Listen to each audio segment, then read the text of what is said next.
नमस्कार दोस्तों। स्वागत है आप सभी का मेरे चैनल कहानी सागर में। आज कहानी सागर से लेकर आई हूँ कहानी पुत्र प्रेम, जिसके लेखक हैं मुंशी प्रेमचंद्र। ये कहानी आपको अच्छी लगे तो वीडियो को लाइक और शेयर अवश्य करें, साथ ही हमारे चैनल को सब्सक्राइब जरूर करें। तो चलिए इस छोटी सी कहानी की शुरुआत करते हैं। बाबू चैतन्य दास ने अर्थशास्त्र खूब पढ़ा था और केवल पढ़ा ही नहीं था, उसका यथा योग्य व्यवहार भी वे करते थे। वे वकील थे, 2-3 गांवों में उनकी जमींदारी भी थी, बैंक में भी कुछ रुपए थे। यह सब उसी अर्थशास्त्र के ज्ञान का फल था। जब कोई खर्च सामने आता तब उनके मन में स्वभावतः प्रश्न था कि इससे स्वयं मेरा उपकार होगा या किसी अन्य पुरुष का। यदि दो में से किसी का कुछ भी उपकार न हो तो वे बड़ी निर्दयता से उस खर्च का गला दबा देते थे। व्यर्थ को वो विष के समान समझते थे। अर्थशास्त्र के सिद्धांत से उनके जीवन स्तंभ हो गए थे। बाबू साहब के 2 पुत्र थे। बड़े का नाम प्रभुदास था और छोटे का शिवदास। दोनों कॉलेज में पढ़ते थे। उनमें केवल एक ही श्रेणी का अंतर था। दोनों ही चतुर होनहार युवक थे, किंतु प्रभुदास पर पिता का स्नेह अधिक था। उसमें उत्साह की मात्रा अधिक थी और पिता को उसकी जात से बड़ी बड़ी आशाएं थीं। वे उसे विद्योन्नति के लिए इंग्लैंड भेजना चाहते थे।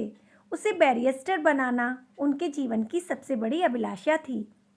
किंतु कुछ ऐसा संयोग हुआ कि प्रभुदास को बीए की परीक्षा के बाद ज्वर आने लगा। डॉक्टरों की दवा होने लगी। 1 मास तक नित्य डॉक्टर साहब आते रहे, पर ज्वर में कमी न हुई। दूसरे डॉक्टर का इलाज होने लगा, पर उससे भी कुछ लाभ न हुआ।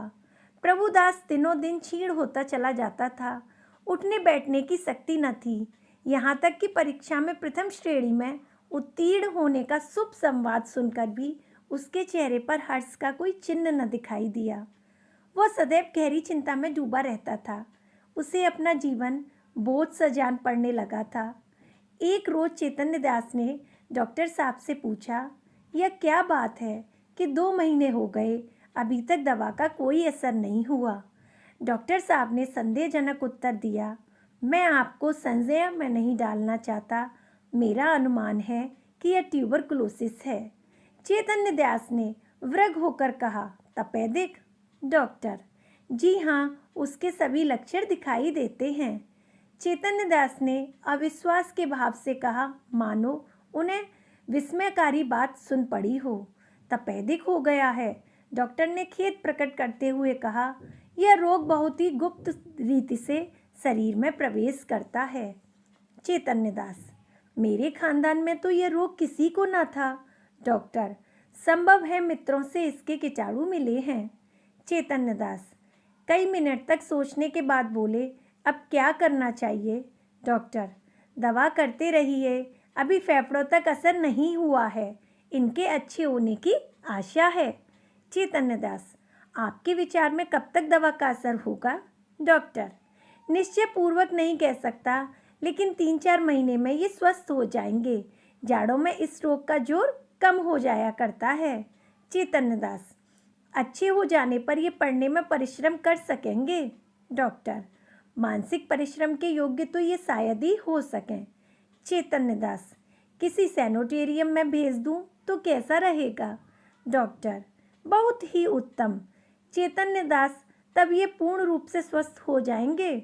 डॉक्टर, हो सकते हैं, लेकिन इस रोग को दबा रखने के लिए इनका मानसिक परिश्रम से बचना ही अच्छा है।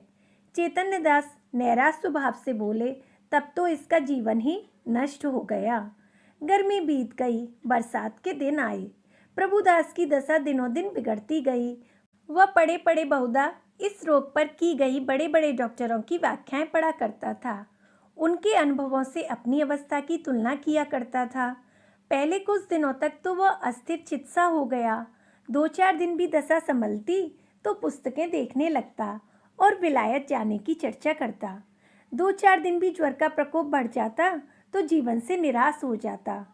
किंतु कई मास के पश्चात जब उसे विश्वास हो गया कि इस रोग से मुक्त होना अब कठिन है, तब उसने जीवन की भी चिंता छोड़ दी। घर वालों की निगाह बचाकर औषधियाँ जमीन पर गिरा देता, मित्रों के साथ बैठकर जी बहलाता। यदि कोई उससे स्वास्थ्य के विषय में कुछ पूछता तो चिढ़कर मुंह मोड़ लेता। उसके भावों में एक शांतमय उदासीनता आ गई थी और बातों में एक दार्शनिक मर्मज्ञता पाई जाती थी।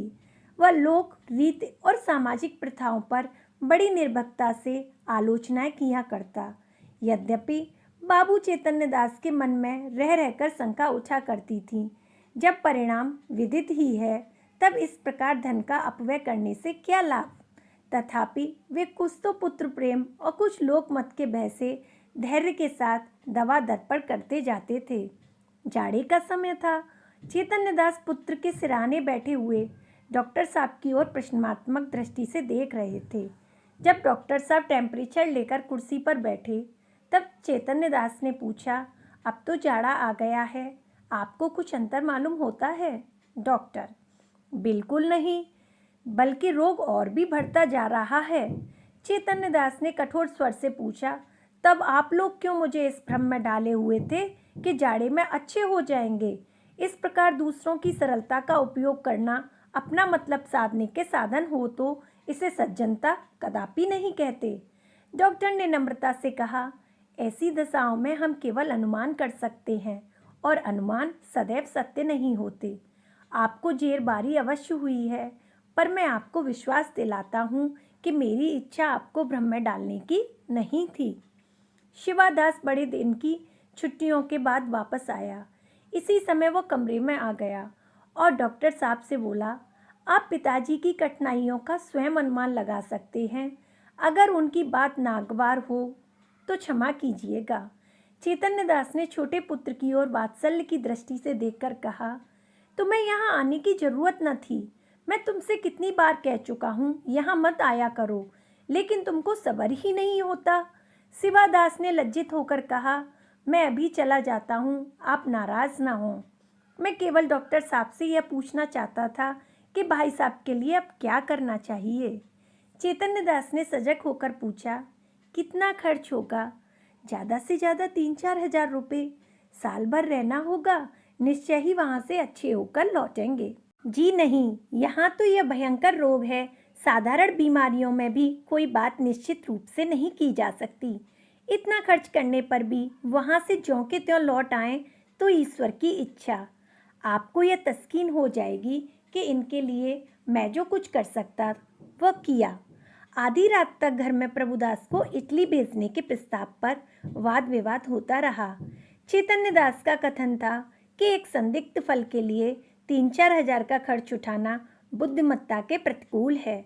शिवदास उनसे सहमत था, किंतु उनकी माता इस प्रस्ताव को बड़ी दृढ़ता के साथ विरोध कर रही थी। अंत में माता के धिक्कारों का यह फल हुआ कि शिवदास लज्जित होकर उसके पक्ष में हो गया। बाबू साहब अकेले रह गए।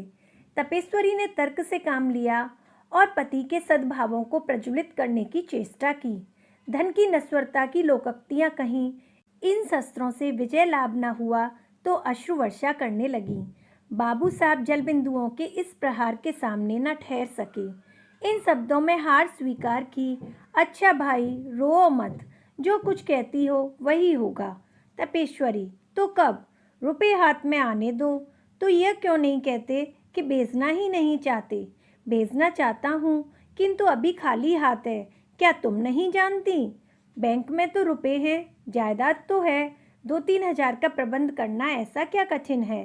चैतन्य दास ने पत्नी को ऐसी दृष्टि से देखा मानो उसे खा जाएंगे और एक क्षण के बाद बोले, बिल्कुल बच्चों की सी बातें करती हो। इटली में कोई संजीवनी नहीं रखी हुई जो तुरंत चमत्कार दिखाएगी। जब वहाँ भी केवल प्रारब्ध की ही परीक्षा करनी है तो सावधानी से कर लेंगे।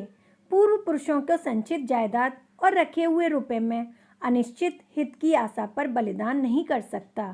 तपेश्वरी ने डरते डरते कहा, आखिर आधा हिस्सा तो प्रभुदास का भी है। बाबू साहब तिरस्कार करते हुए बोले, आधा नहीं, उसको मैं अपना सर्वस्व दे देता। जब उससे कुछ आशा होती वह खानदान की मर्यादा और ऐश्वर्य बढ़ाता और इस लगाए हुए धन के फलस्वरूप कुछ कर दिखाता। मैं केवल भावुकता के फेर में पड़कर धन का हास नहीं कर सकता। तपेश्वरी अवाक रह गई। जीत कर भी उसकी हार हुई। इस प्रस्ताव के 6 महीने बाद शिवदास बीए पास हो गया। बाबू चैतन्य दास ने अपनी जमींदारी के 2 आने बंधक रखकर कानून पढ़ने के निमित्त उसे इंग्लैंड भेजा। उसे बंबई तक खुद पहुंचाने गए। वहां से लौटे तो उनके अंतःकरण में संदिग्ध छायों से परिमित लाभ होने की आशा थी। उनके लौटने के 1 सप्ताह पीछे अभागा प्रभुदास अपनी उच्च अभिलाषाओं को लिए परलोक सिधारा। चैतन्य दास मणिकर्णिका घाट पर अपने संबंधियों के साथ बैठे चिता ज्वाला की तरफ देख रहे थे। उनके नेत्रों से अश्रुधारा प्रवाहित हो रही थी। पुत्र प्रेम एक क्षण के लिए अर्थ सिद्धांत पर गालिब हो गया था। उस विरक्त अवस्था में उनके मन में यह कल्पना उठ रही थी, संभव है इटली जाकर प्रभुदास स्वस्थ हो जाता। हाय, मैंने 3000 का मुंह देखा और पुत्र रत्न को हाथ से खो दिया। यह कल्पना प्रतिचर सजग होती थी और उनको ग्लानि, शोक और पश्चाताप के बाणों पर भेद रही थी। रह रहकर उनके मन में वेदना की सूल सी उठती थी। उनके अंतर की ज्वाला उस चिता ज्वाला से कम दग्धकारिणी न थी। अकस्मात उनके कानों में शहनाइयों की आवाज़ आई। उन्होंने आंख ऊपर उठाई तो मनुष्यों का एक समूह एक आरती के साथ आता हुआ दिखाई दिया। वे सब के सब ढोल बजाते, गीत गाते, पुष्प आदि की वर्षा करते चले आते थे। घाट पर पहुंचकर उन्होंने अर्थी उतारी और चिता बनाने लगे। उनमें से एक युवक आकर चैतन्य दास के पास खड़ा हो गया।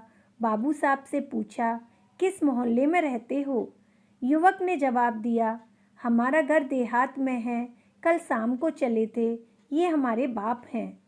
हम लोग यहाँ कम आते हैं, पर दादा की अंतिम इच्छा थी कि हमें मणिकर्णिका घाट पर ले जाना। चैतन्य दास ने, यह सब आदमी तुम्हारे साथ हैं? युवक, हाँ, और लोग पीछे आते हैं। कई 100 आदमी साथ आए हैं। यहाँ तक आने में सैकड़ों उठ गए, पर सोचता हूँ कि बूढ़े पिता की मुक्ति तो बन गई, धन और किस लिए है? चैतन्य दास, उन्हें क्या बीमारी थी? युवक ने बड़ी सरलता से कहा, मानो वह अपने किसी निजी संबंधी से बात कर रहा हो। बीमारी का तो किसी को कुछ पता नहीं, हरदम ज्वर चढ़ा रहता था, सूखकर कांटा हो गए थे। चित्रकूट, हरिद्वार, प्रयाग सभी स्थानों पर लेके घूमे। वैद्यों ने जो कुछ कहा उसमें कोई कसर नहीं की। इतने में युवक का एक और साथी आ गया और बोला, साहब, मुंह देखा बात नहीं, नारायण लड़का दे तो ऐसा दे। इसने रुपए की ठीकरी समझा, घर की सारी पूंजी पिता की दवा दारू में स्वा कर दी, थोड़ी सी जमीन तक बेच दी, पर काल बलि के सामने आदमी का क्या बस है? युवक ने गदगद स्वर से कहा, भैया, रुपया पैसा हाथ का मैल है, कहाँ आता है कहाँ जाता है, मनुष्य नहीं मिलता। जिंदगानी है तो कमा खाऊंगा, पर मन में यह लालसा तो नहीं रही कि हाय, यह नहीं किया, उस वैद्य के पास नहीं किया, नहीं तो शायद बच जाते। हम तो कहते हैं कि कोई हमारा सारा घर द्वार लिखा ले, केवल दादा को एक बोल बुला दे। इसी मोह माया का नाम जिंदगानी है। नहीं तो इसमें क्या रखा है? धन से प्यारी जान, जान से प्यारा ईमान। बाबू साहब, आपसे सच कहता हूँ, अगर दादा के लिए अपने बस की कोई बात उठा रखता तो आज रोते न बनता, अपना ही चित अपने को धिक्कारता। नहीं तो मुझे उस घड़ी ऐसा जान पड़ता था कि कोई मेरा उद्धार एक भारी ऋण से हो गया है।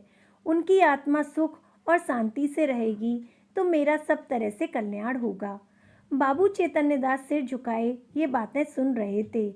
एक एक शब्द उनके हृदय में सूल के समान चुभता था। इस उदारता के प्रकाश में उन्हें अपनी हृदयहीनता, अपनी आत्मशून्यता, अपनी भौतिकता अत्यंत भयंकर दिखाई देती थी।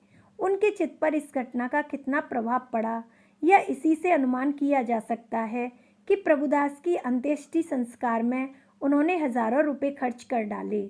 उनके संतप्त हृदय की शांति के लिए अब एकमात्र यही उपाय रह गया था।